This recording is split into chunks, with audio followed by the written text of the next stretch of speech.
Dongeng tentang SP. Nusantara.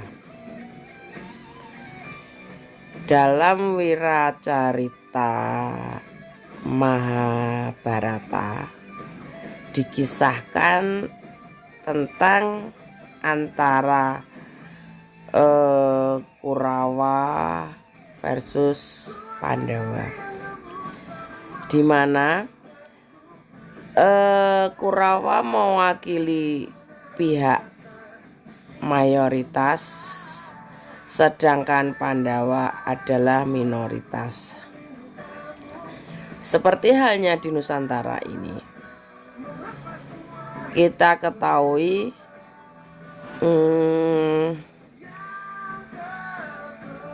ada satu kaum bukan Nusantara yang menguasai secara adat budaya, itu menguasai di bumi Nusantara ini ya.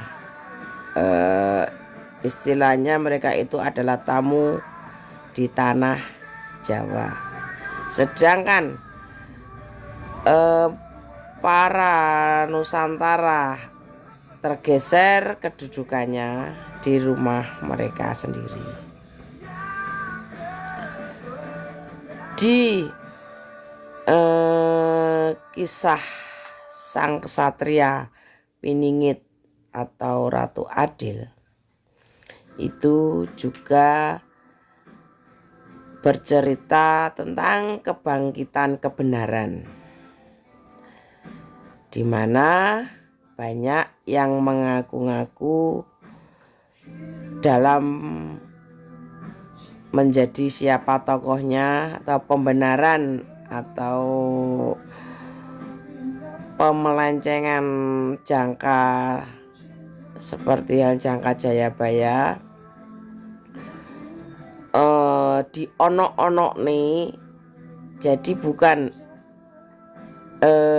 jangka Jayabaya adalah sebagai jongkone dalam kebangkitan yang menyebutkan ciri-ciri sang kesatria tersebut, melainkan justru kalau di jangka itu tidak ada ciri-cirinya, disalahkan seperti tidak lengkap karena banyak yang merasa menjadi sang kesatria tersebut.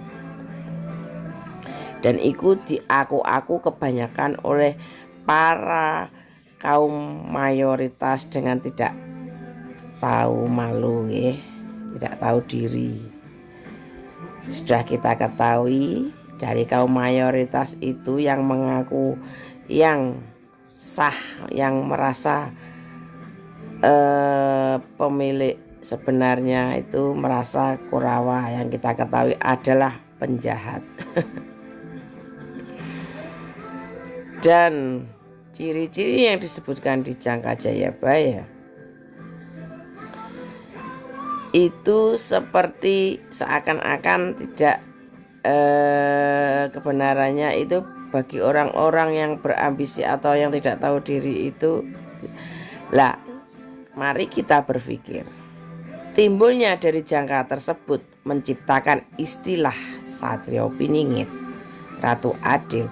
Itu siapa pencetusnya? Dalam menyebutkan ciri-cirinya, kenapa disangkal?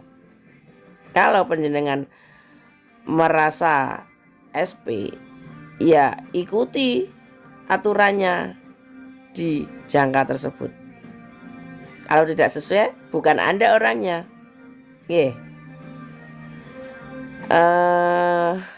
Berpikirlah sedikit cerdas dan berpikirlah secara kesatria.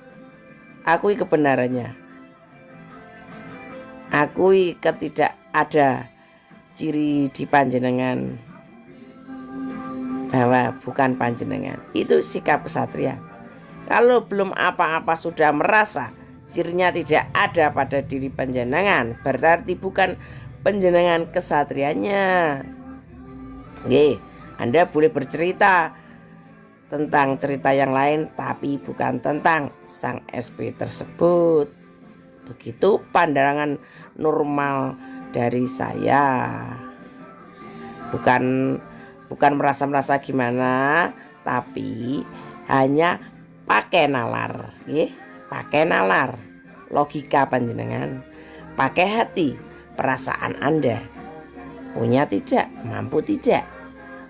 Kalau seorang tokoh kebenaran masih mempunyai sifat yang masih bisa dicela atau ada kekurangannya, itu berarti bukan,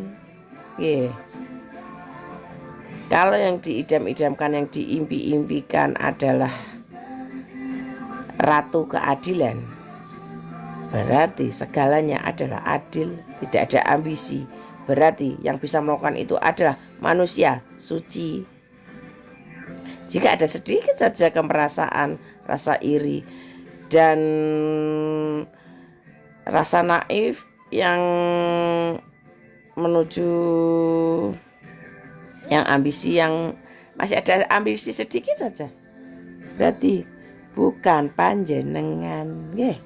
Terlalu banyak yang merasa seperti itu, terus menantang-nantang kalau tidak diakui, tidak ada ciri-cirinya. Sadar tidak? Kalau memang panjenengan mampu, merasa mampu, tidak usah banyak ngomong. Dibuktikan nanti di malam 1 suro. Monggo keluarkan ilmu tertinggi panjenengan yang merasa itu orang-orang sombong itu. Ayo, monggo diadu di langit, tidak ketahuan orangnya, nggih. Panjenengan kemblas atau masih hidup, silahkan muncul di video, nggih. Kalau sebagai tanda Anda masih hidup. Kalau memang Anda berani bertarung, tidak hanya merasa, nggih. Monggo para kaum Kurawa yang sebenarnya, yang akan bertarung dengan kaum Pandawa yang sebenarnya, dibuktikan nanti ya di bulan Suro. Bagi kaum-kaum tamu itu, para Kurawa yang merasa Pandawa itu, nggak usah banyak ngomong, buktikan ya. Kita perlu bukti, bukan cuap-cuap, koar-koar. Tong kosong nyaring bunyinya, itu nyata.